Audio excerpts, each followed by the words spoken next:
Hello, hello, hello! Greetings, salutations, konnichiwa, and every other form of green across this vast, marvelous multiverse. I am Matsu Quinox.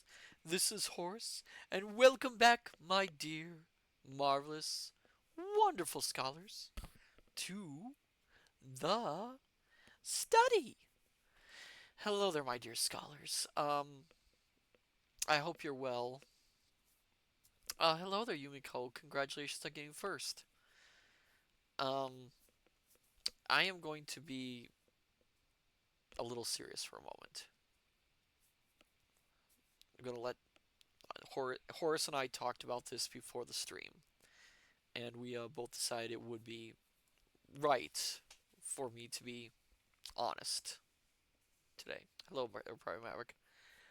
Um, how do I put this? I have not had a perfect day today. Quite frankly, it was one of the hardest days I've had in a long time.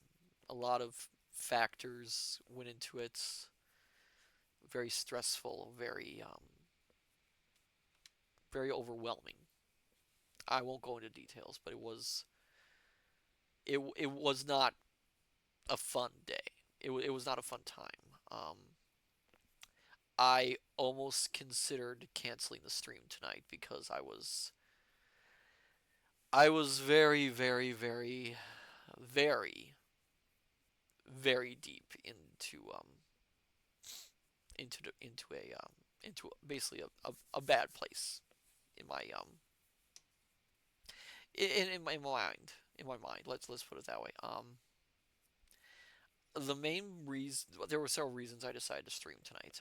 One, we are so close to the end of this book. I felt it would be unfair for me to delay the stream another week, even if I wasn't 100% at my full self.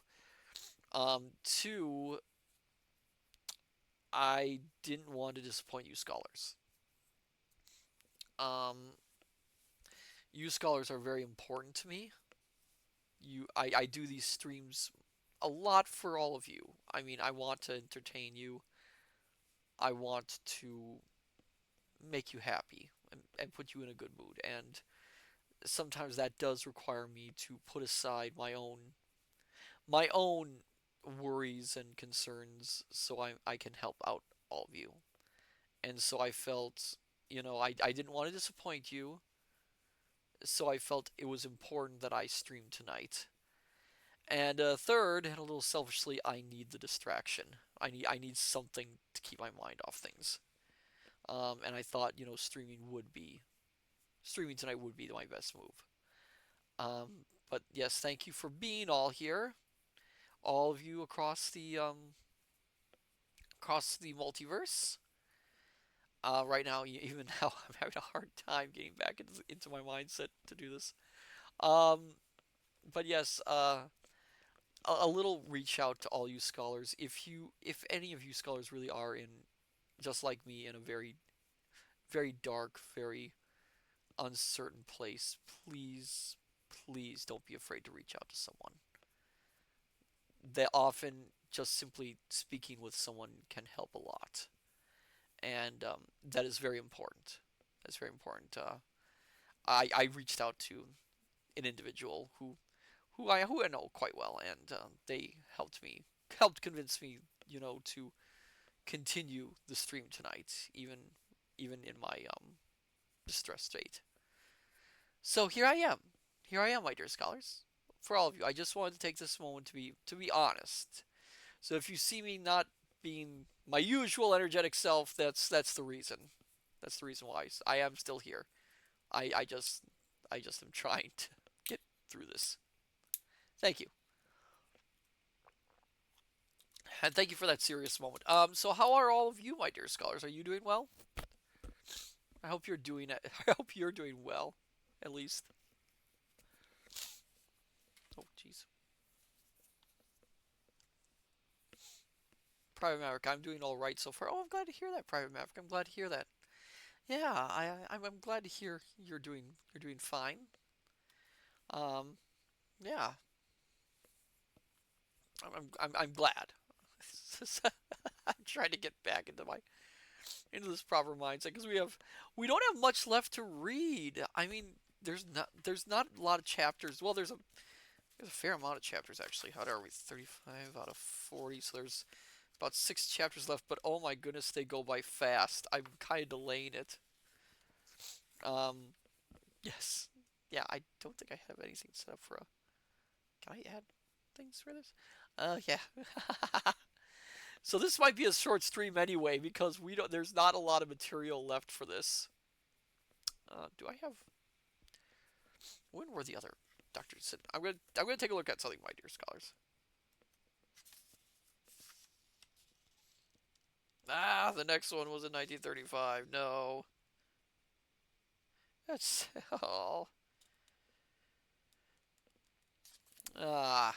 it's just out of the public domain. Hello there, Darth.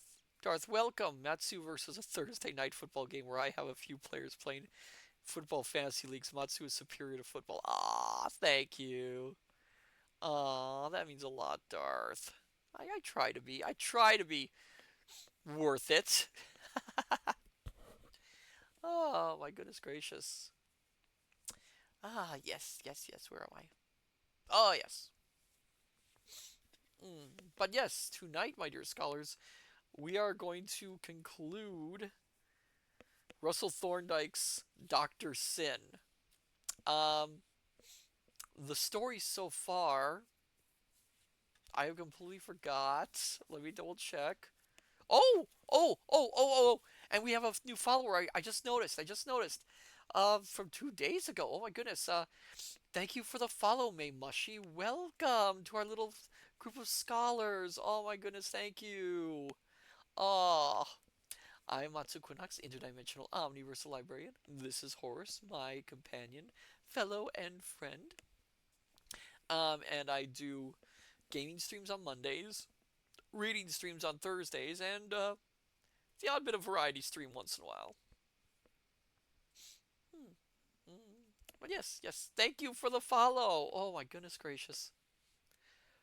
Oh yes, tonight we are continuing and concluding our reading of Doctor Syn. I'm not sure where we left off. Let me see. What was the last thing that happened? Oh yes, Dennis, who we haven't seen since I think the first 2 chapters, is being held hostage by the captain of the Navy group that has come to sniff out the smugglers. What was the word? Revenue men. The revenue men. He's being held hostage. He is being threatened with being sent off to a. It's not a chain game. What is it called? Oh my goodness, my brain's not working. But he's been threatened to be forced onto a ship to serve under the British Navy, which technically you could. It could happen.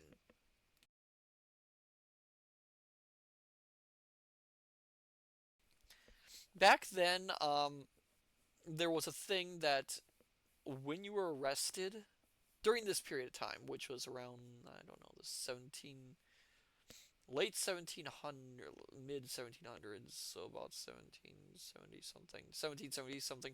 Um, it was around this time and afterwards actually too that if you were caught committing a crime and it was a fairly serious crime, you could actually had 2 choices. You could either serve the sentence, which could be jail or even execution, or you could join in with the British Navy as a sailor. Um, you would think that they'd be an easy choice, but of course, sailing on a sailing ship back then was not particularly fun. I mean, A lot of films and media might romanticize it, but it was very hard, very dirty, very rough work. And a lot of people who were forced onto ships were not rather keen to stay on board. Let's put it that way. Now, Dennis being the son of a upperclassman, it's very strange to have him forced onto a ship, especially since the captain is taking a risk with this sort of thing, particularly because there could be backlash from it, especially although the book doesn't really go into that. For some reason, the author, I don't think, really thought of that sort of thing. Um, but Dennis has been captured. Imogene, who is the daughter of Captain Clegg, the infamous pirate, has been sent on a mission by the Scarecrow to rescue him, and do a few other things. She has met a lawyer, who the Scarecrow later blackmailed, and the lawyer's wife, who is the actual brains of the operation, has happily fallen in with the plan, and so they're planning to work out a way to rescue Dennis and to deliver things right under the nose of the captain. So, there's a lot of other things that have happened throughout this book, including the missing disfigured man, who apparently has some mysterious past involving Clegg. The smugglers band. Oh, the school teacher is now dead that we know. The one who Jerk, what was his name? Jerry Jerk. Jerry Jerk had always dreamed of hanging, but he's actually been hung now, which remarkably and not surprisingly did not leave a good impression on poor Jerry, who is terrified out of his wits. But yes, that is where we left off. So then, my dear scholars, shall we continue and conclude the mysterious adventures of Doctor Syn and discover just what is going on in this village? And will poor Dennis be rescued? And will the captain find his man, or will the captain be defeated? What say you, my dear scholars?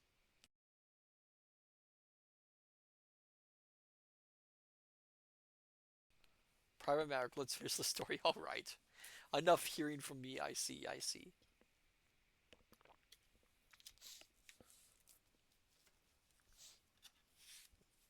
So then, my dear scholars, sit back, relax, have a hot or cold beverage of your liking, dim the lights if you wish, and let us continue our reading of Doctor Syn by Russell Thorndike.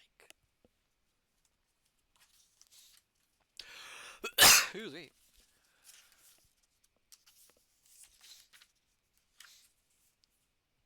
Chapter 35. A military lady killer prepares for battle. That insufferable coxcomb Captain Tufton was in the act of sprinkling his lace handkerchief with the scent that old Miss Wiley found so atrociously obnoxious, when his valet entered the room with a note. The insufferable one went on with his sprinkling and languidly inquired who the note was from. I'm guessing Thorndike does not like this guy. I really cannot say, sir, returned the valet. Cannot say? Repeated the dandy, lifting his penciled eyebrows into the higher regions of astonishment. Indeed, my good Transome, and you call yourself a valet? It is not a bill, I trust, strayed in upon the Sabbath out of cunning.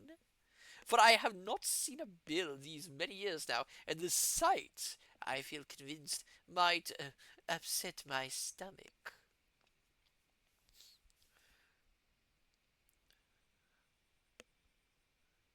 I think, sir, that there is no valet in Europe so quick to smell out a bill, or so nimble at tearing them up as your humble servant.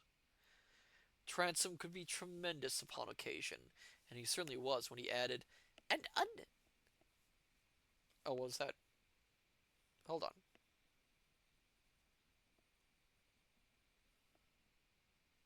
Oh,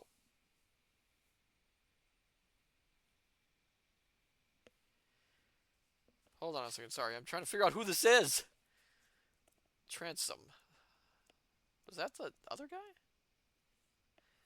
Oh, that was Captain Kevin. No, Transom is the valet. Oh, okay, okay, okay.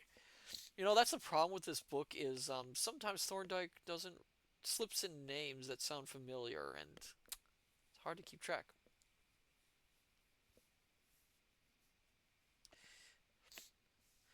Transom could be tremendous upon occasion, and he certainly was when he added, "And under your livery, sir, I venture to suggest that my practice of bill-nosing has been unlimited." Now come, my good Transom, you disrespectful dog. I'll not have you chiding me. Upon my soul, I won't. For I have a most... Excuse me again. Oh my goodness gracious.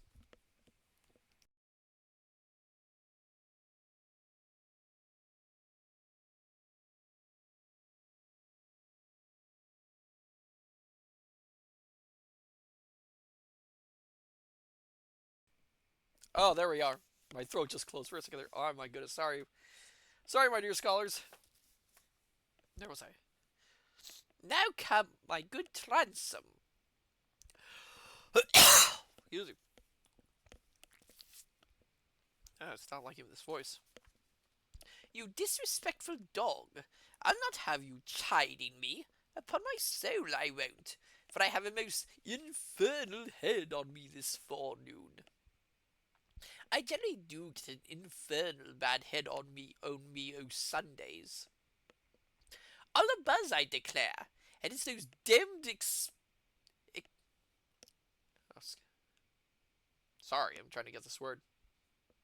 Oh, exasperating church bells. I never met anything so persistent in my life. They go on, and there's no stopping them. If ever I have to oblige Parliament by sleeping in it, I shall endeavour to keep awake to vote for the abolishment of church bells. And you might, sir, at the same time do away with bills. It would be most convenient, sir. Well, I suppose it would. If I ever do get in, which I think extremely unlikely, as I most heartily thank my Maker, knowing how unutterably bored I should become. But if I ever do get in, I will most certainly abolish bills and bells. And if there should be any other little thing that you think might sensibly be abolished, why, you must jog my memory, Transom. And jog it hard, won't you, my dear fellow? For you know what a memory I have. Demmed bad. Upon my soul it is. Ah, yes, sighed the valet. You will become a great auditor. A very great auditor. I might, my dear fellow. I really might. Although I am positive I shan't. Because, you see, I know that I shall go to sleep. I shan't be able to help myself. You must really make an effort, sir, to keep awake for the sake of your country, sir. For you will make as great a statesman as you are soldier. You cannot help it, sir. Talent such as yours, genius such as yours, is like murder, sir. It will out. I can't read this valet. I mean, for one moment, it sounds like I can't tell if he's being sarcastic, if he's being honest. Part of me is leaning towards the fact that he's probably being sarcastic.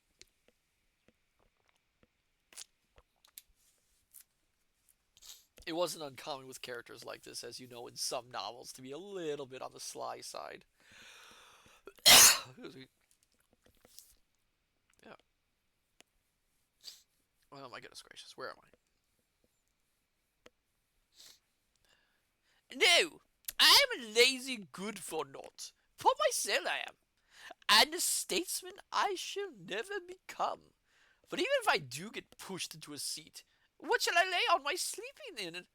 What shall I lay on my sleeping in it all the time? A pack of dogs? 16 fighting cocks and an egg? Will you take me? Against what, sir? Against nothing, you disrespectful dog. Upon my honor, against nothing but my sleeping. What are you flashing that silver tray about for? Catches the light in most exasperating manner, and causes the most acute suffering to my wretched eyesight. Have you no feeling at all, my good Transome? Have you lost it as well as your respect? I declare that my poor wretched head is executing positive maneuvers this morning. Musket drill and cavalry charges are going on inside it the whole time. Oh dear, oh dear. I wish you would open that damned note instead of flourishing it about again. You surely don't expect me to open it, do you? Accordingly, the valet opened the letter and announced to his master that it was a lady's handwriting. Oh, hello there, one Trell. Welcome. We are finishing up Doctor Syn, and we are introduced to a rather interesting new character.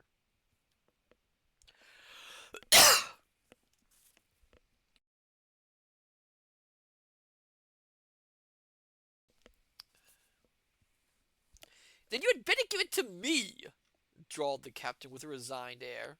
For if you pry into the contents of the poor thing's soul, it will be all over the town in an hour or so, and another woman's reputation would have disappeared. Why, Lord love us, he added as he glanced at the note in question.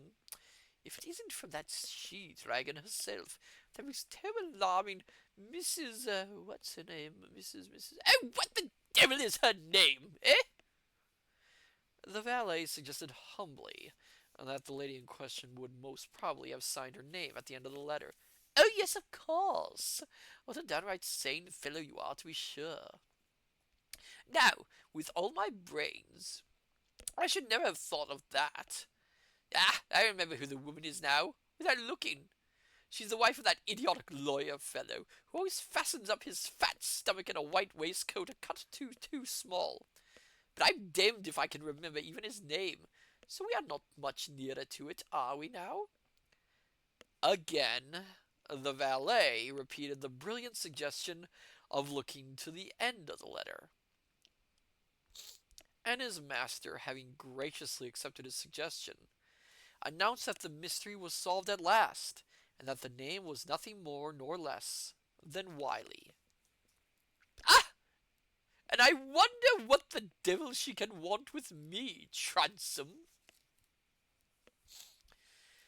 The valet again made the acute suggestion that if he would take the pains to read the letter, he would in all likelihood discover. So with a very bored air, the perfumed soldier read the note right through, and threw it down upon the dressing table with a great smile of self-complacency. She desires me to wait upon her this afternoon, my good fellow. She wishes positively to let bygones be bygones, and desires that I will bury all past differences by partaking of an hour's hospitality at her house. She also states that she has a wealthy niece, but just returned from India, and she desires that this same niece may have the privilege of meeting the cream of the rye bachelors. My dear fellow, what a terrible, truly terrible age we do live in. I have never heard of such daring and unblushing matchmaking.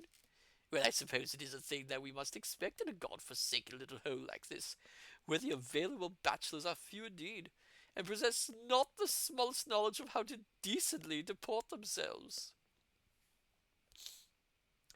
Besides, sir, the valet ventured to remark, the red cloth of the military has a great attraction for matchmakers.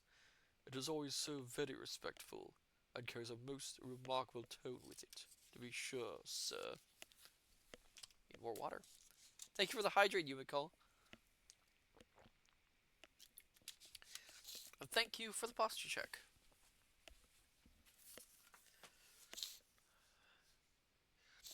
Well, I think I will go, at all events, went on the gentleman, and throw my eye upon the niece. Though I really cannot expect much in the beauty line, for she will probably be 40 if she's a day, judging by the ancient aunt. However, it may not be such bad sport. Have you ever practiced the art of exciting elderly spinsters? Oh, this guy. It's this sort of person. If not, do, my dear fellow. For it has its humours. And really not. Really now, humour is about all that is left to us nowadays. Hurry up, my good fellow. No, you don't. I am not on duty. What do I want my sword for?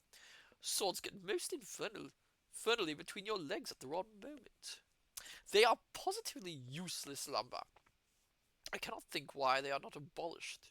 Ugly, clanking things, always in the wrong place, and tripping one up when least on one's guard. I'll take my cane. No, no, you positive Judas, the one with the scarlet tassel, of course. And my perfume box. No, no, that's a snuff box. I hate snuff. You know that I always endeavour to leave it behind whenever possible, but it has a habit of getting up my nose, and bring on the most acute attacks of sneezing. Now my hat, and no, perhaps not the cloak. A cloak, my good fellow, has a most annoying habit of hiding the curve of the waist. And I really do think that even my most bitter detractors must own that my waist is entirely and absolutely right. Now, how are we? Eh? Has the most capricious valet in the world got anything to remedy? Anything to suggest? I think we can do little else with the cravat. It would have passed by Mr. Brummel himself. And then we are ready, are we? Au revoir, therefore, my estimable friend. Keep your courage up, and don't forge my name to a bill in my advance. With which piece of raillery Captain Tufton swaggered out of the room, swinging the red-tasseled cane and humming in well-modulated tenor a Spanish love song. Literally tripping into Watch Bell Street, he approached the little white front door behind which were waiting three good people. He rang the bell languidly, little thinking it a tocsin of battle and of sudden death. Ooh, the next one's a little bit longer. Interesting character. Let's put it that way. Little odd that they introduced him so quickly, and I don't think he's going to last very long this late in the story.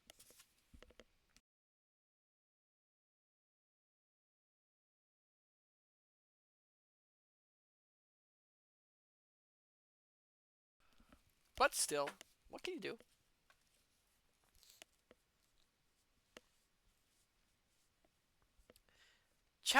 Chapter 36. Cilia, or Charybdis.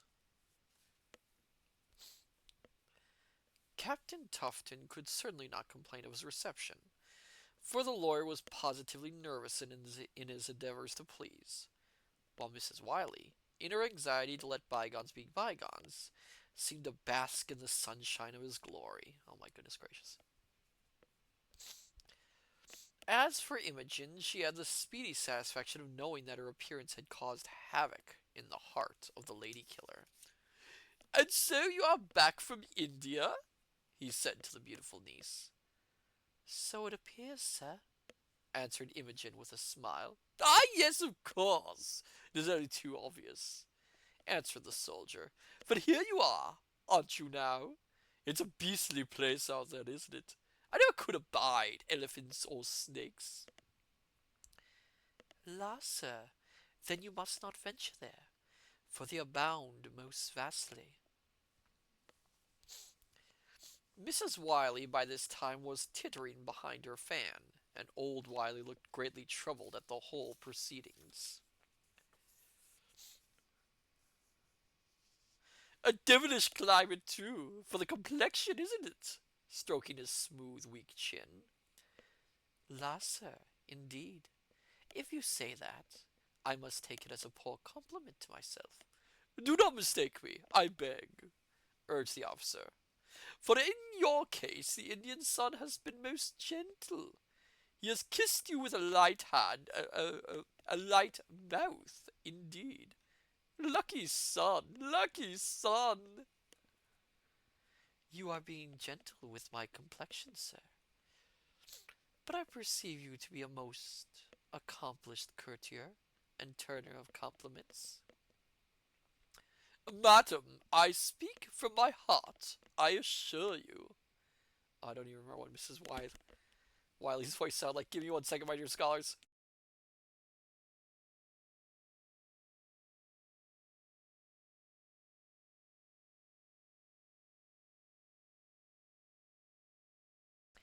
Who ever heard of Captain Tufton possessing one? Tittered Mrs. Wiley. You wrong me, madam, I assure you, he declared with conviction. My poor heart is too large for my scarlet tunic. It was an empty shell this morning, I confess, but the beauty of your accomplished niece, which it has been drinking in with rapture, has filled that poor receptacle and made it swell and stretch with deep emotion. La, sir, how prettily you use the English tongue. How the Indians would adore you, sir. Pooh, pooh, indeed, said Mrs. Wiley with a great show of decorum. You must not take for gospel what the captain says. He is a very prince of dandies.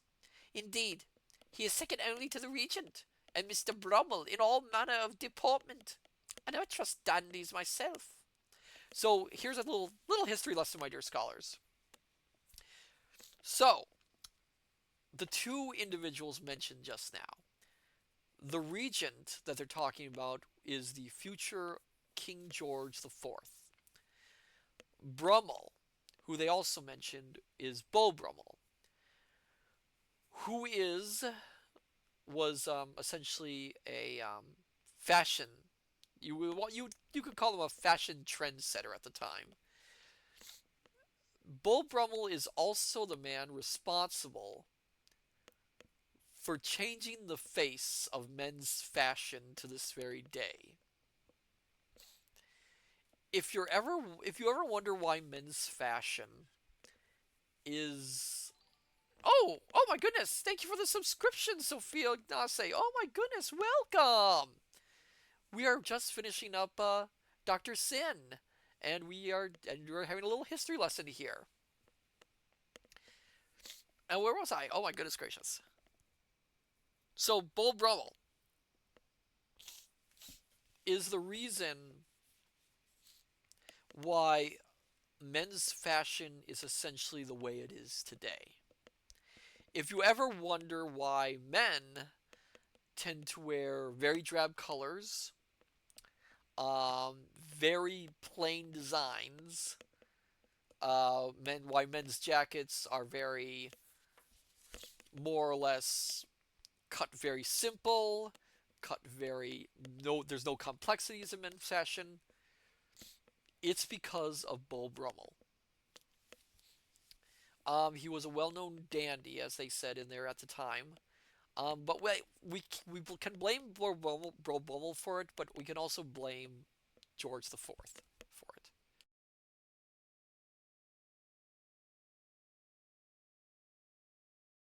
Sophia Ignacy, let's bring back bright colors, complex fashion, and men wearing corsets. Oh, I agree. That would be fantastic. Beau Brummel, what he did is he pushed the idea that less is more. That a gentleman, should wear dark clothing, simple cuts, simple collars, regular simple pants, and simple feet. Sophia Ignacy, I read a book on him. I think it was called The Sectorialist. I think I've heard of that book. Yes, yes. Um, the Beau Brummel's fashion sense caught on with a lot of the men in the UK, and of course it's spread across the world because of the UK. But it really caught on because of George IV. And the ironic thing is the reason George IV really got into that style of fashion in the first place was because George the Fourth, to put it lightly and to put it gently, was a very large man. And dark clothing tends to have an effect of hiding certain amounts of the body shape. While the simple collars that Beau Brummel pushed for and dressed in hid George the Fourth's extra chins. But because he was dressing like this, the nobles, of course, caught on and started dressing like it. And of course, the smaller people caught on and started dressing like it. Darth, thank you for the history lesson, Matsu. Oh, you're very welcome. Hello there, Turtle. Turtle, welcome. Glad to have you here. We are reading Doctor Syn. We're finishing it up, and we're having a little history lesson on men's fashion.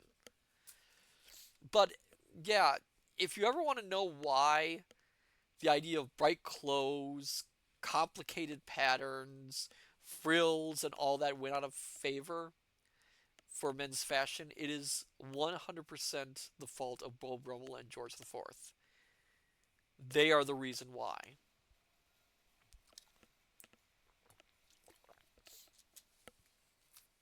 It also should be noted that for all the talk of simplicity and for simple designs and simple wardrobe, how am I doing? I'm doing okay for now. I'm doing okay. For simple wardrobe, Beau Brummel never dressed himself. He had a servant do that. It took him a good, I think, 2 hours to dress. So the man was kind of a little bit of a hypocrite.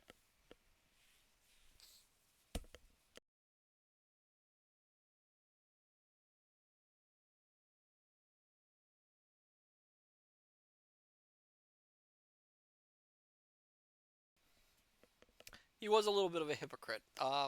So, so take that with a grain of salt whenever they talk about. But yes, he is responsible for that. So when they're talking about this, about where was I?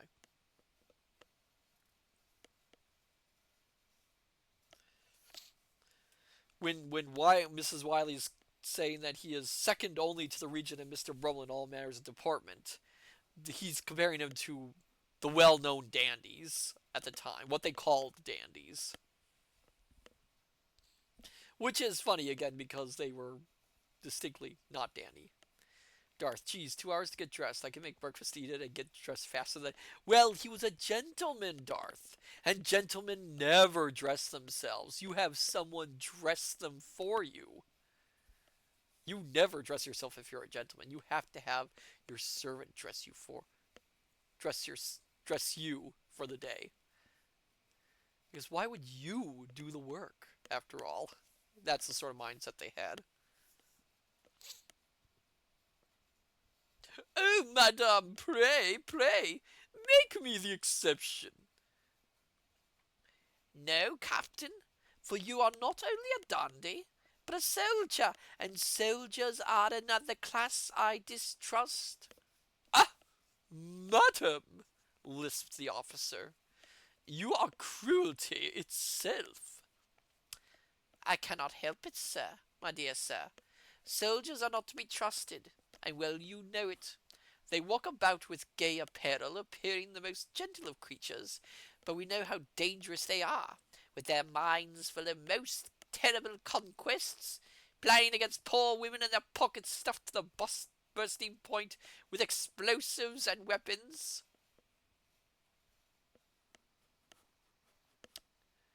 La, madame, you are mistaken. Upon my soul. Take my case now as an example. I came here, I confess it, with thoughts of conquest in my mind.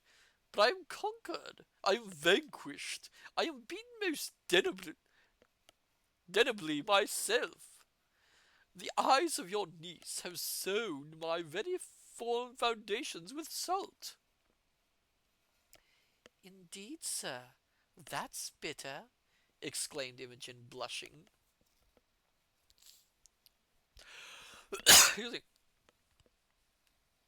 And as to the belief that soldiers, officers that is, are loaded with explosives and weapons, why, pish, madame, it's a fallacy, I assure you. We leave explosives to the sergeants, and our weapons to our orderlies. It is not only most dangerous to carry firearms on one's person, but it is most damaging to the set of one's clothes. And you mean to say, sir, that you, a captain, walk abroad in your uniform unarmed? And with the place infested with French spies, added Imogen, shuddering. Why, yes, madame, I assure you it is so. When I walk abroad, I rely entirely for my personal safety upon my tasseled cane, and I venture to suggest that I could put up a very pretty fight with it. This is true, by the way, my dear scholars. Men, if you ever see in old shows why men carry canes with them, it is more or less for personal defense.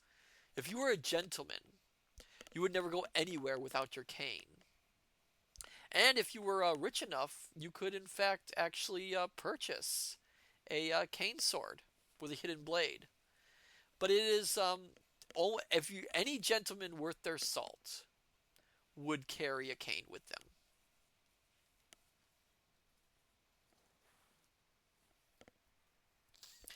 But it would not be of much service against pistols, would it, Captain? Said Mrs. Wiley. Perhaps not, madame. But who would want to put a pistol to my head? You must have many enemies, surely, Captain, suggested the old lady. For are you not in command of the press gang? There's the word I was looking for, press gang. Yes, and a poor job it is for an officer, said the soldier. I take no interest in the sea at all. The authorities are endeavouring to transfer me to the marine service. The press gang does most cruel work too, I hear, went on the old lady. Well, that cannot be helped, madame. War with France is a certain thing, and if our navy is not able to smash Napoleon on the sea, well, we shall not be able to sing Rule Britannia any more. And if young men won't join the navy, well, we'll have to make 'em, and that's what the press gang's for. If you cannot get a thing done for love, you know, you must get it done by force. Do you follow me? Perfectly, my dear Captain, said Mrs. Wiley. That little maxim of yours is admirable, I declare, and we shall put it to most instant practice. Darth, cane swords have some collector's value to them. I've watched Pawn Stars a lot lately, and a cane sword came to the shop. It was a majestic-looking cane sword. Oh, yes. Yes, there are some beautiful cane swords. Because not only were they to serve as weapons, of course, they were to serve as decoration. So they were often very, decorated.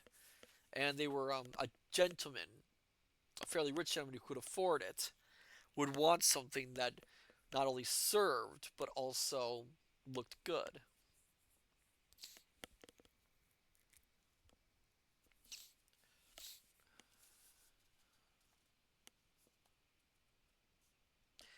Thereupon the old lady got up from her chair and pointed a pistol at the captain's head. Oh my goodness. Oh my goodness gracious. And it's most fortunate, I vow, that your tasseled cane is reposing safely in the hall. What does this mean, madam? Spluttered the captain. Are you joking? My dear niece, said the old lady, this admirable captain really asks us if we are joking. The captain turned his terrified eyes to Imogen, only to discover that she also held a pistol at his head. Oh my goodness gracious. Oh, this is glorious. Excuse me. What is the cause of this terrible behavior? He stammered. Darth, this old lady is a straight up old ass Gates. I love it. Yes, she's great. She's so good. You are going to pay your debts, my dear captain, said the old lady. To pay your debts in full. You have owed me apologies for a long time, which you have taken no pains to tender to me.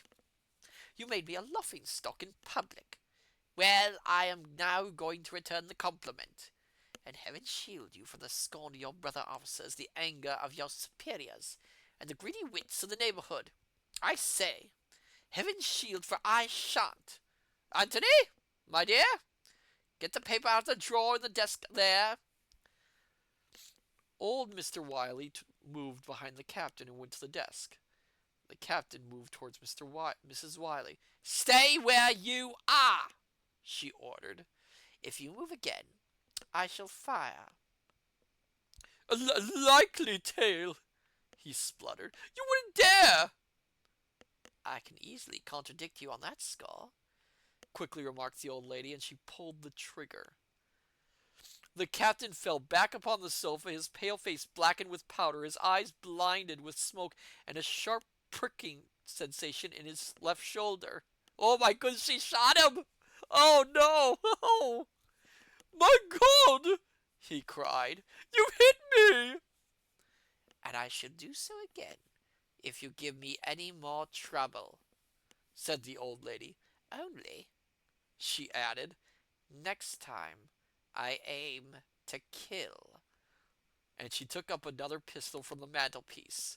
You see, sir, we were quite prepared for you. Oh my goodness gracious. I just want a book about Mrs. Wiley now. Oh, all this because the captain insulted her. Oh, I would not want to get on her bad side.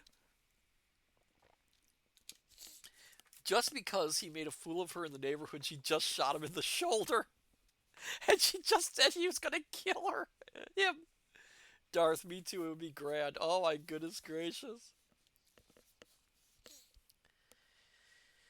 Then the lawyer set a table before him with pen and ink and requested him to sign a certain paper that he had already drawn up.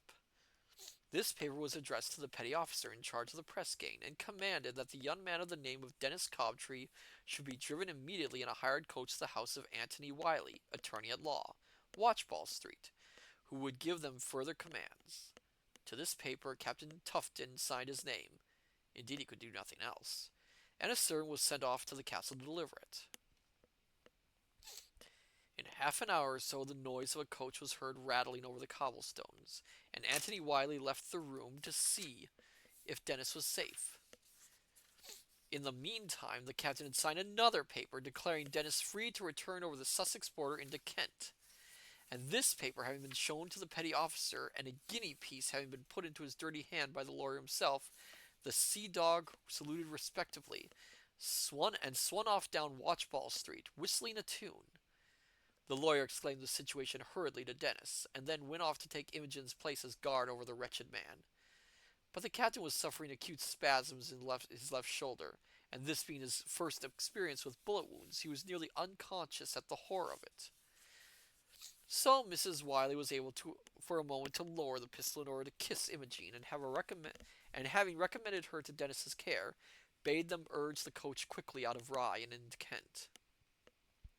Shall I change my clothes first, or send them back to you?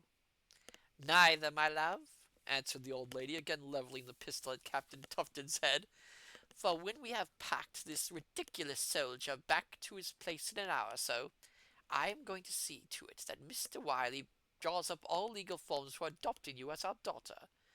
This is providing, of course, you raise no objection. I shall do myself the honour of calling upon Sir Antony Cobtree himself within the week. With this, that is sweet, by the way. With this, she dismissed the young people to the coach, and when the driver had received a handsome fee from the lawyer and been promised a further one if he made a good pace for Dymchurch, he touched up the horses, and the cumbersome coach clattered through the great gate of Rye, and so out on the smooth highroad, where the lawn whip cracked and the wheels began to spin. For a whole hour the wretched captain stayed a prisoner in the White House, until he besought the old lady to let him go home and have the surgeon to dress his room. So at last she consented, and another coach having been hired, he was lifted into it, and in a few moments reached his rooms, where the most capricious valet in the world pulled from his shoulder a steel pin.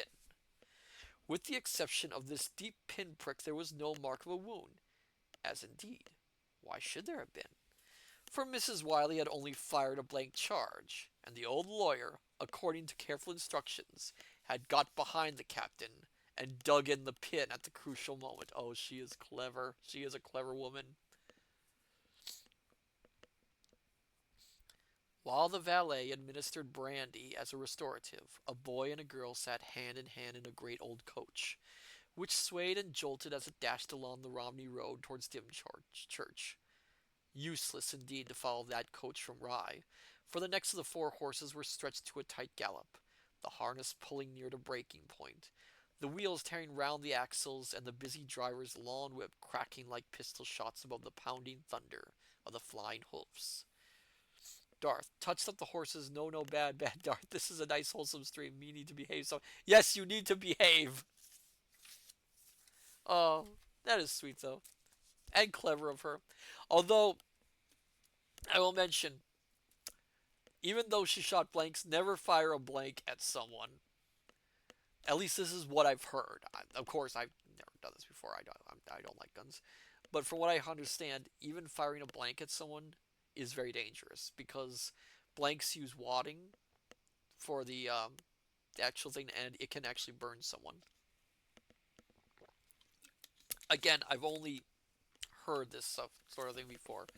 I personally don't, not a fan of firearms. Private matter might have something to do with the plug. Yes, yes, it does indeed.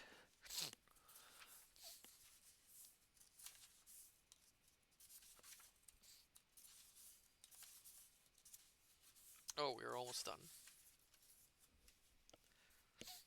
37. Holding the pulpit. Excuse me.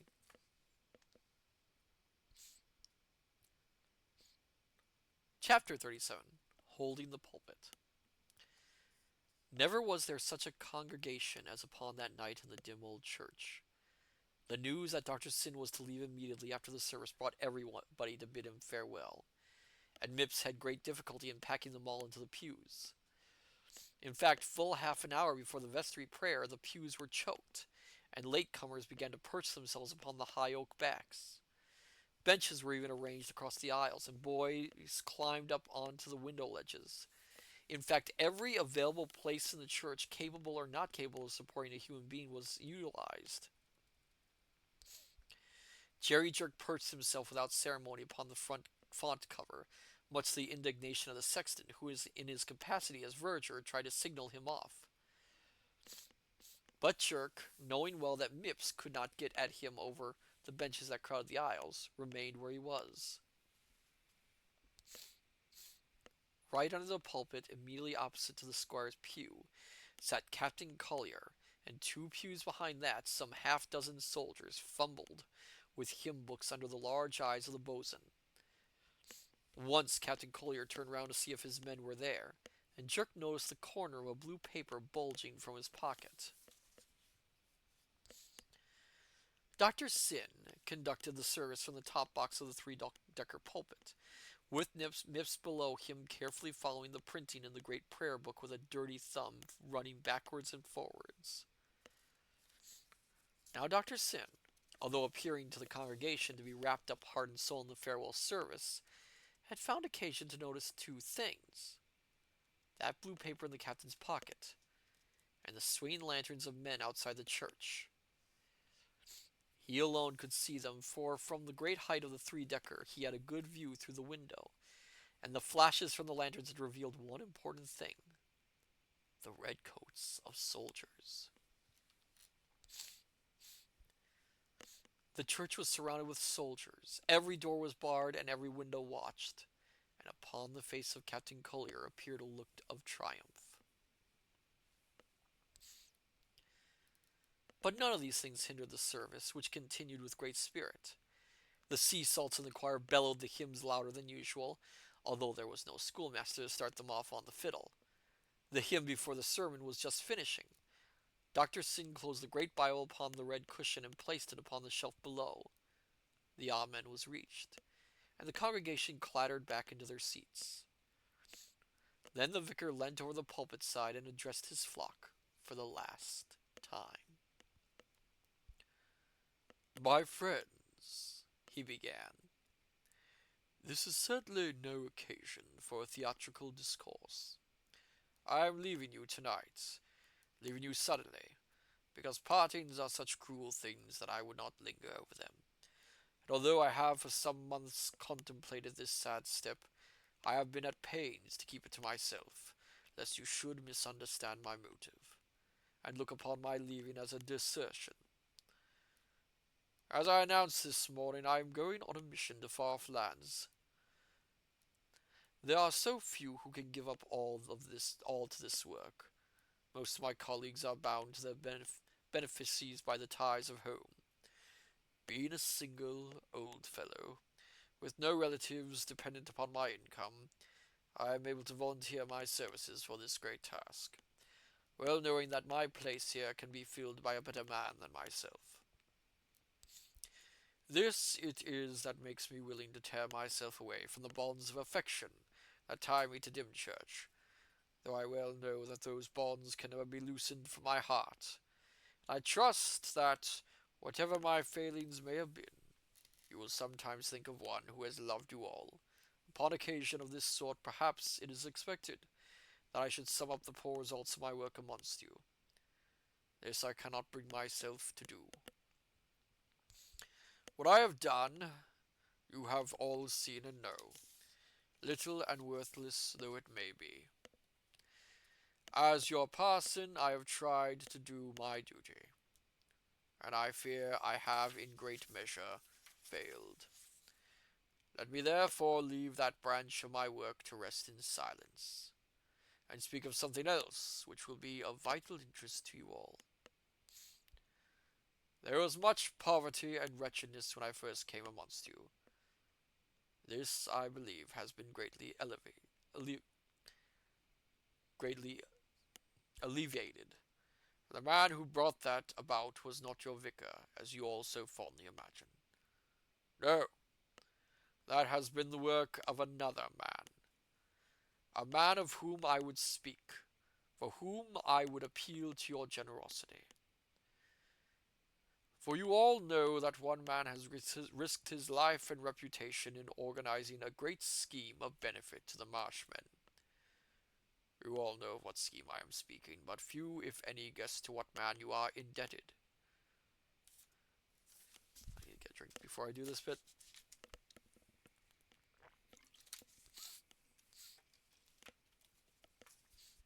There was a man hanged at Rye, whose name was Clegg. I'm trying to see.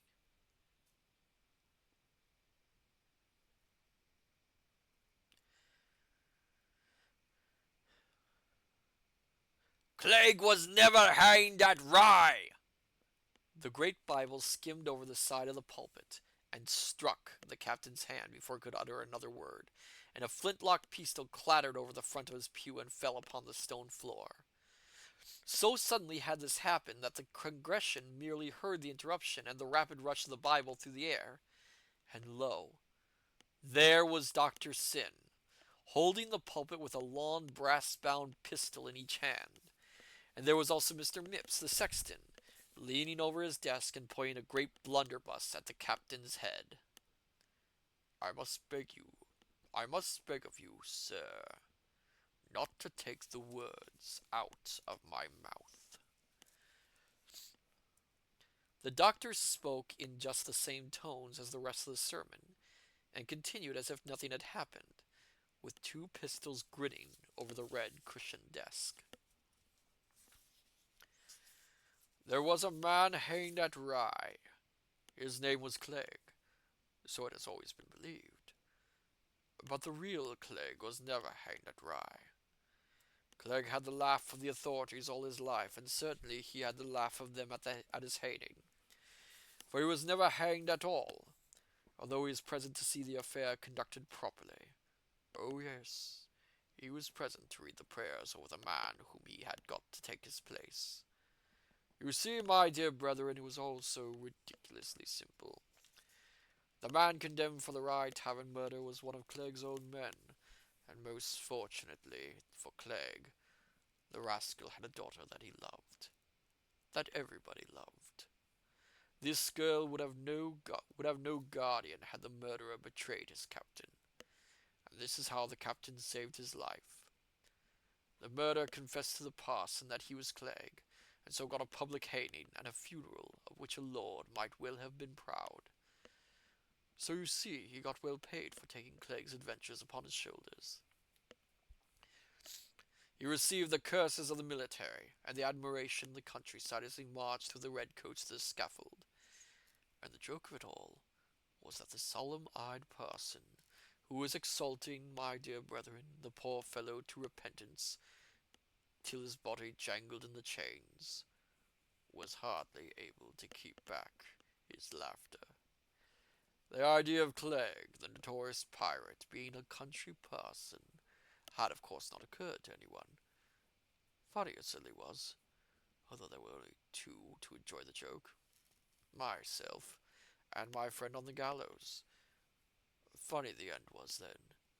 Funnier the end will be now, for our good friend Captain Collier, having come down here to discover the ringleader of the wool-running business, brought with him a man, a murderous rascal who was marooned many years ago. I marooned that man for sedation and mutiny. He was a Cuban priest and was a dangerous practitioner of black magic, and as I didn't choose to have such Satan tricks aboard my card-fearing vessel, I left him on the reef. How that how the man got off the reef I know not, for it was a thing impossible for a mortal, but get off he did, and it must have been some hell's trick that he managed it. To get him caught, I forced Rash, our former esteemed schoolmaster, whom you all admire for his good work, to commit murder upon Sennacherib Pepper, who was seen more upon the marsh than was altogether healthy for him. But when my faithful Rash began thinking of King's evidence, I had to see that he was removed by the marsh witches. I like you to know all this, because I am something of a vain fellow, and I never can abide people having the laugh of me. And so, my dear friend, Captain Collier, oblige me, like a good-natured and sensible fellow, by handing over that blue paper that is sticking out of your pocket, with my death written thereon. Ooh, surprise! Although I think the book actually kind of really heavily points towards it.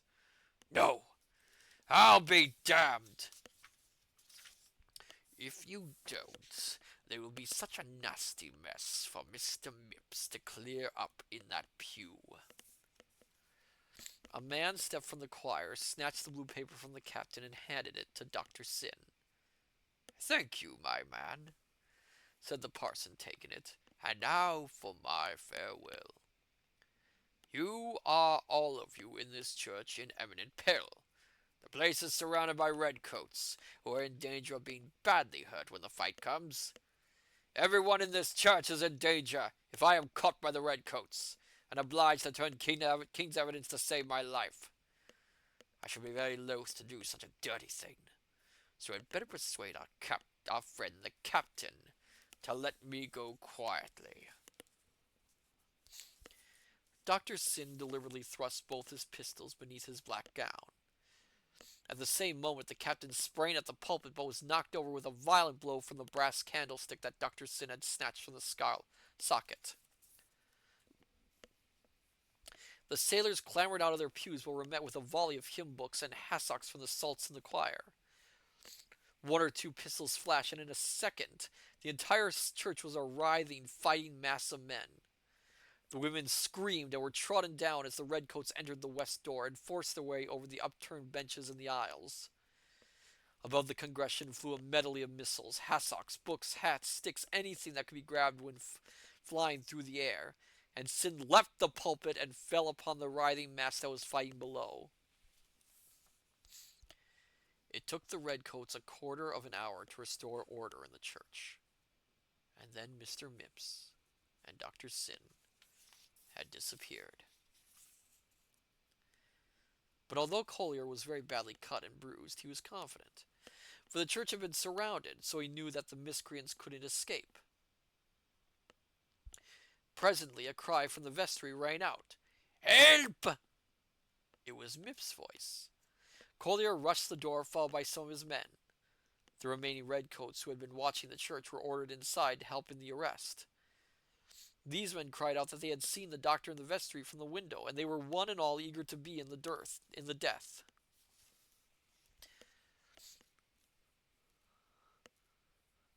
Within the vestry stood Sexton Mipps with a blunderbuss at the head of Doctor Syn, who was crouched in terror at the old oak table.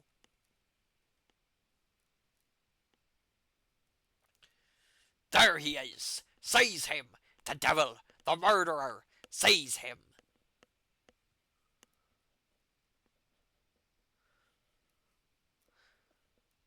"So you've turned King Evidence after all, have you, Mr. Sexton?"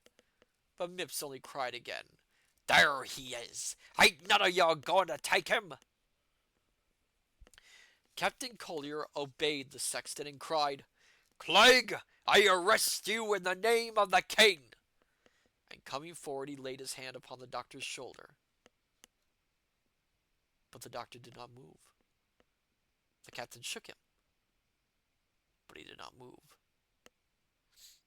Then the captain put his hand upon the white hair, and the captain's hand was covered with something white. "My God!" he cried. He's nailed to the table. It's not Syn. It's Morgan Walters. Where's that damned sexton?" But the sexton had disappeared, and the Clegg had gone. And there, with 3 nails, one through the neck, and one through each arm, driven right into the table, lay the theatrical figure of Morgan Walters, in all points resembling Doctor Syn.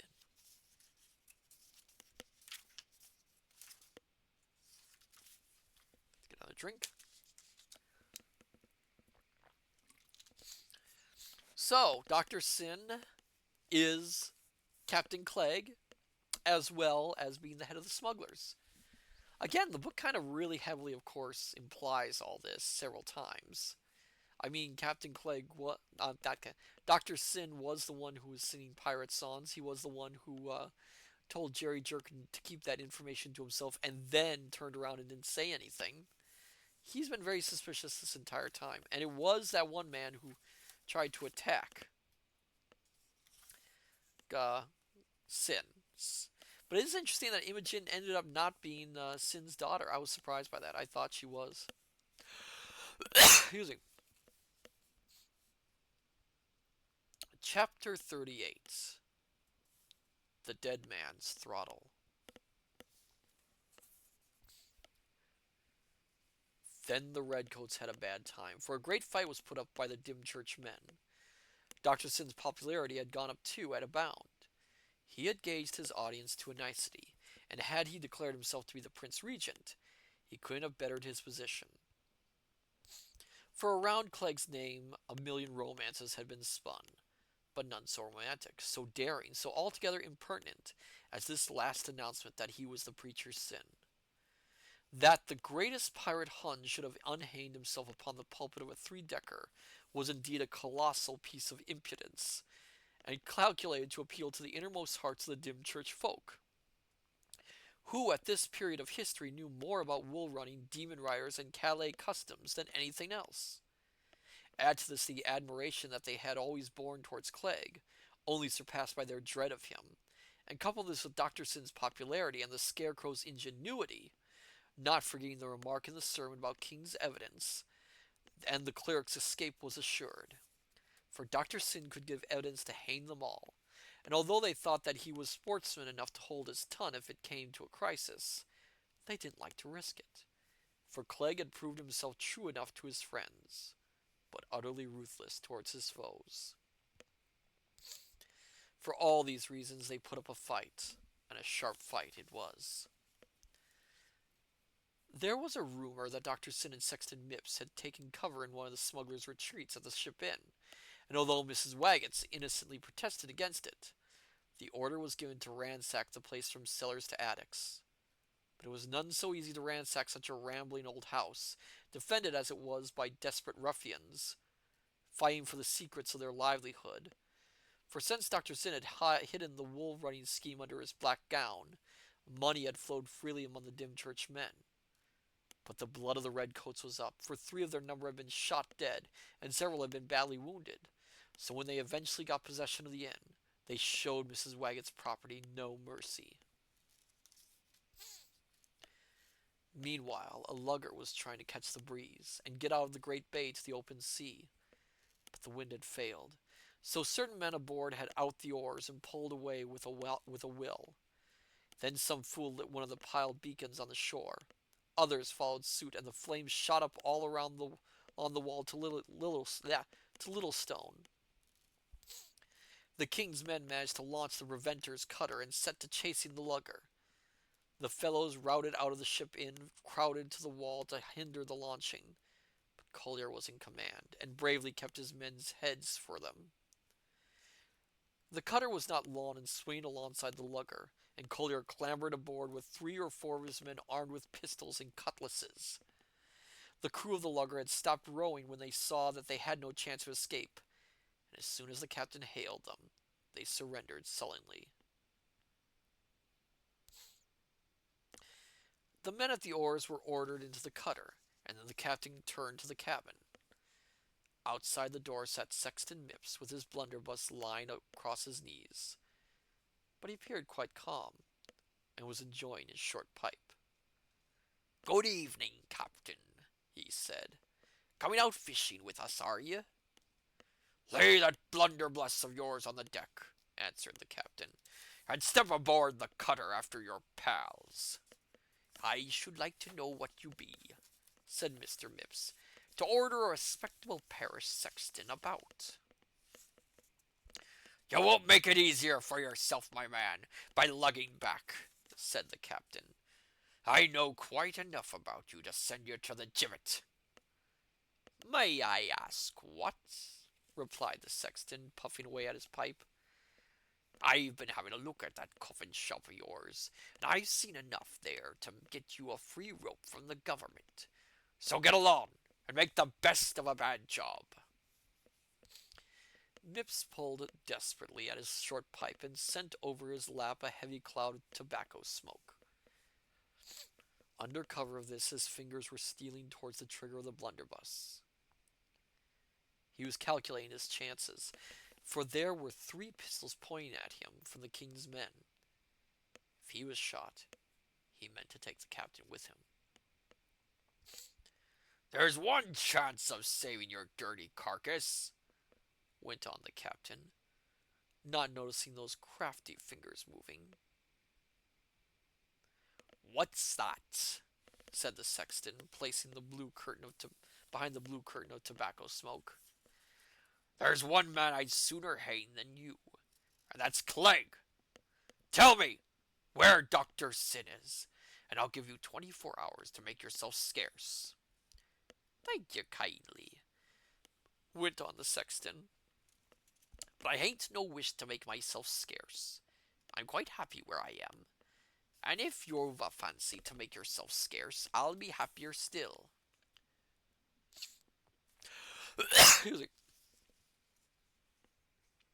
Just then there was a noise below of singing, and something splashed into the sea. The captain looked over the side and saw a black bottle. It was not a dark night, and he could see it floating away towards the shore where the beacons were alight. "He's in that cabin!" the captain shouted. "He threw that rum bottle out of the stern hole." "If he is there," replied the sexton, "I wouldn't advise you nor any other of my friends to go in, for it'll be the worse for you if you do. Hark! He's in song tonight, and when Clegg's in song, you can take it from me that he's in a devil of a mood."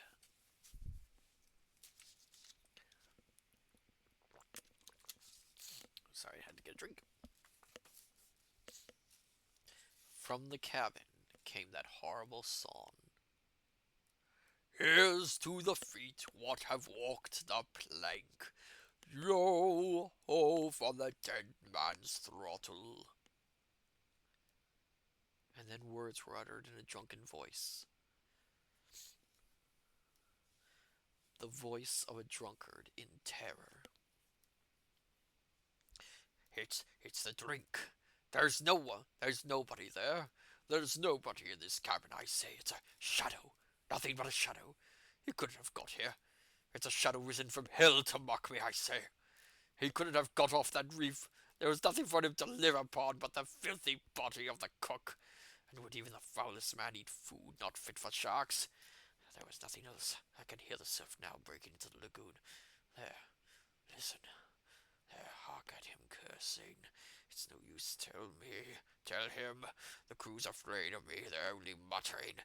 They daren't speak again, for I've settled with Pete, the cook. Broke his spine in with a capstan bar. There goes Pete's body over the side into clear water. Ah! What a horrible splash it makes. The water don't seem to hide him much. There's his ugly face still. Why doesn't the water hide him? It hides lots of other ugly things. Damn it! The breeze. Thank God. They're slipping away faster, faster. The reef is sinking into the deep sea. The maroon scoundrel, the damn man, can't throw a harpoon from there. He can't. He's dead already. Cram on the canvas every inch. Get him aloft! Won't take my orders, eh? Get up! Get up! I'll learn you who Clegg is. Ha! Look there. There's something following the ship. What a horrible face it has. My God, horrible. It's coming out of the sea. It's creeping over the stern, along the deck. It's coming to the roundhouse. Lock the door. No, no. It's here. Inside the roundhouse. You've locked it in with me, fools. You cowards. It's following me round. It isn't him.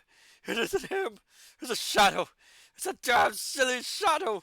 Here's the run, Mips, you damn little pirate! Where have you hit the rum? Here's to the corpses floating round in the tank, and the dead man's teeth in the bottle. The song turned into a scream of agony. There was the noise of a soul-sickening thud, and something leaped through the cabin door, tumbling Mr. Mibbs all over in a heap. The 3 pistols of the king's men flashed. Another screamed toward the air, and a tall figure sprang high into the night and disappeared into the sea. It's Clegg! It's Syn! Shouted one of the king's men. And we shot that damn little sexton too! Shouted another, for Mips lay flat on his face with his fingers outstretched upon the deck. Collier rushed into the cabin, while the men reloaded a pistol in case the head of Doctor Syn should rise from the sea. Bring a light! Shouted the captain. The cabin was small, but larger than might have been expected from the size of the craft. When a lantern had been passed through, it showed a little room whose walls were the sides of the boat. On one side was a heavy flap table fixed into the ribs of the vessel with rusty iron sockets. Upon this table, flat down in his face, indeed in the very position that Morgan Walters had appeared upon the vestry table, was Doctor Syn. My God! Cried the captain. Look at the face! The dead face pressed against the table was indeed a face of horror, for driven through the neck was Clegg's harpoon. It's Doctor Syn! It's Clegg! Ejaculated the 3 seamen who had entered the cabin. Thorndyke, why do you have to use that word? You ruined the mood of it. Come on. Then in God's name, what do we shoot out there? The missing man, said the captain. He has been here before us. Then we shot him, sir, exclaimed one of the men. Brian Maverick, oh Lord, indeed, yes. You shot the sexton, cut in the captain, but for that man, Will, it's my honest opinion that. But there, that sort of thing is beyond a sailor. Here, you, to one of the sailors. Just get a piece of sailcloth from the deck, and we'll stitch this body up. And you two help me get this harpoon from his neck. There's a ballast shot in our boat that'll do for his feet, for I'm not going to take this body ashore. Might cause a fresh outcry among the people. Besides, now that old Clegg's log has entered, I've no desire to hate him in chains. If ever a man deserved to be buried at sea, Clegg did. For rascal though he was a wonderful seaman. So a seaman's grave he shall have, or I'm no sailor. Darth, I just about damn near choked on my dinner after that seaman line. I know! He uses that line way too many times. Suddenly a cry arose from the man who had gone from the cabin in search of the sailcloth. "What is it?" called the captain. "My God!" cried the sailor, dashing back into the cabin. "The sexton! The sexton!" "What of him?" demanded the captain. "He's not dead! He's not dead!" yelled the man. All right, said the captain. "Will he live to hide?" "Oh, but he ain't there at all, sir." "Not there?" cried the captain. "No, sir. He's gone. There's no sign of him anywhere." Private Maverick, oogie boogie boogie. Yes. So they had not even shot the sexton, for as soon as the captain came out of the cabin door, he saw that the body had gone true enough. Mibbs, who had not been touched by the 3 bullets, had bided an opportunity and let himself quietly over the side away from the cutter, and struck out through the water with a stronger stroke than anyone would have thought from such an ancient man. They searched for him and for the murderer's body to no avail, and the horrible corpse of Doctor Syn was buried that night at sea by the captain's orders, sewn up in a sail with a shot at his feet. So his son came back to him for an epitaph, for a pound of gunshot was tied to his feet, and a ragged bit of sail was his winding sheet. Another drink of water. I don't know if I feel sorry for Syn or not. The book really does a gray area with him as a character. It is interesting. He's a very complex character. Because it's very obvious he cared about the village and he did do a lot of work for it, but at the same time, he did murder people and did kill them and was an out-and-out criminal. So take that what you will. Excuse me. Darth, that line, seamen line, remind me of a joke riddle. What's lawn hard? Yes, that riddle. Yes, I'm still behaving with this real joke. Oh, I think I know what the joke is, Darth. What's lawn hard and full of semen? I know the answer to this one. Oh no. Yeah, I can guess what it is, but you can say it.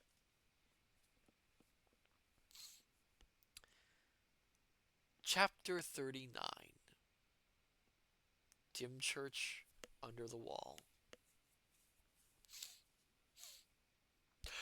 Excuse me. Darth, it's a submarine. Yes, it's a submarine. The next week came war with France, and every available man was pressed for the service. Collier was recalled from Dymchurch with all his men, and he was one of the first to fall under Nelson's command. His death was the saving of many necks in Dymchurch, for he had found out about everything. The demon riders and their steeds he could have marked down by day, and had discovered how they transformed themselves, for in Mip's coffin shop he had come across a recipe for the preparation of the sand phosphorus with which the sexton used to daub the riders and horses. With the death of Doctor Syn came the death of the wool rutting. Sir Antony discovered in the vicarage much money stored away, and a sea chest full of valuables which Clegg had evidently amassed in the southern seas.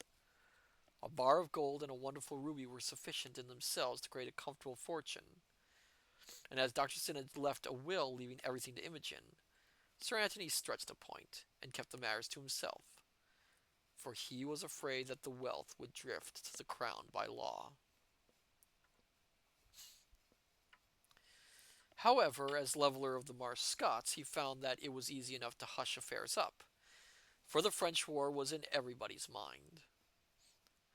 So eventually Dennis married the daughter of the Incan princess, and the adopted daughter of Mrs. Wiley of Rye, though Sir Anthony never really prove her origin. He would never admit even to himself that most probably Doctor Syn had been romancing. Oh, I see. The secret of England's treasure died with Clegg, but whether that was only a lying excuse of the scoundrel to get away from Dymchurch remained under the wall. Although Doctor Syn was succeeded by more righteous vicars, none were so popular as he had been, and the few Dymchurch men who had survived the French war would miss the long extemporal prayers on a Sunday, and the dry as dust sermons preached by a man who was a man before he was either a parson or a scoundrel.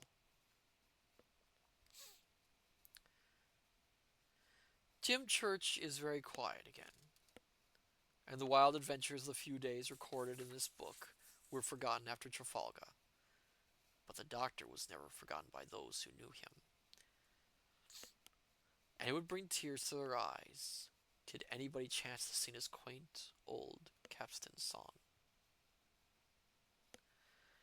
Here's to the feet what have walked the plank.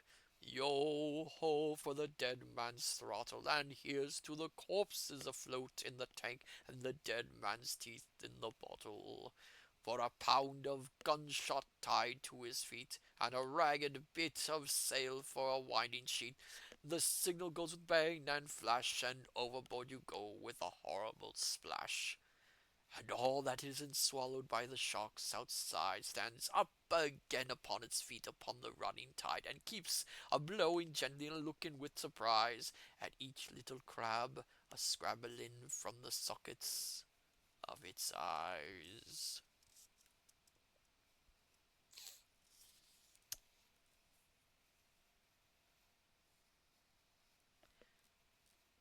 Chapter 40. Echoes. Off the Malay Peninsula lies the island of Penang. Upon the mountain outside the little town and overlooking the sea stands an ancient Chinese monastery. Every evening when the dusk hour falls, and when English sextons go to ring the evensong, an odd little man throws sacred crackers into the red-hot stomach of the Chinese god of plenty. After this office is performed, he repairs to the great pool, where the sacred turtles live, to enjoy an evening pipe of opium.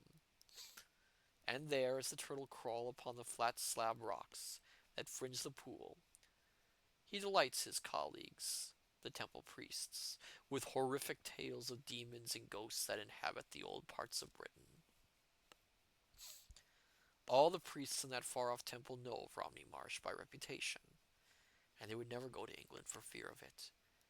If a traveler from Kent ever reached that place in his journey through the world, he would think it strange and homely to hear the priests discussing tales of Romney Marsh. But he would understand, if he could recognize in the odd little man, dressed in the dirty blue robe of those people, the Dymchurch sexton, Mr. Mipps. What's he doing there? How did he get there? And how long will he stop there? Who knows? Perhaps the ancient fellow has taken unfulfilled ambitions, and dangerous profitable enterprises tucked away under that Chinese sleeve. But it is pretty certain that Dymchurch, under the wall, will see him no more. The end.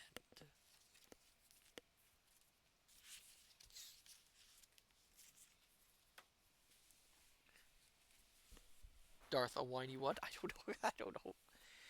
Oh, my goodness, dear scholars. That was Doctor Syn. A very odd book, I think. Its tone very atmospheric in places, with a plot stretched very thinly across its chapters. Some very odd paragraphs. Um, it's just a very strange little story, isn't it? But it's very adventurous, and I rather enjoyed it. What do you think, my dear scholars?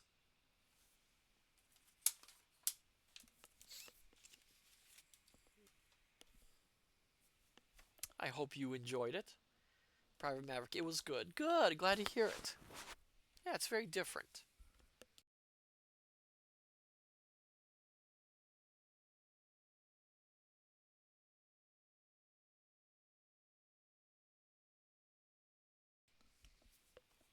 I agree. It was rather good. I'm really curious on the adaptations. I'm going to check them out after this.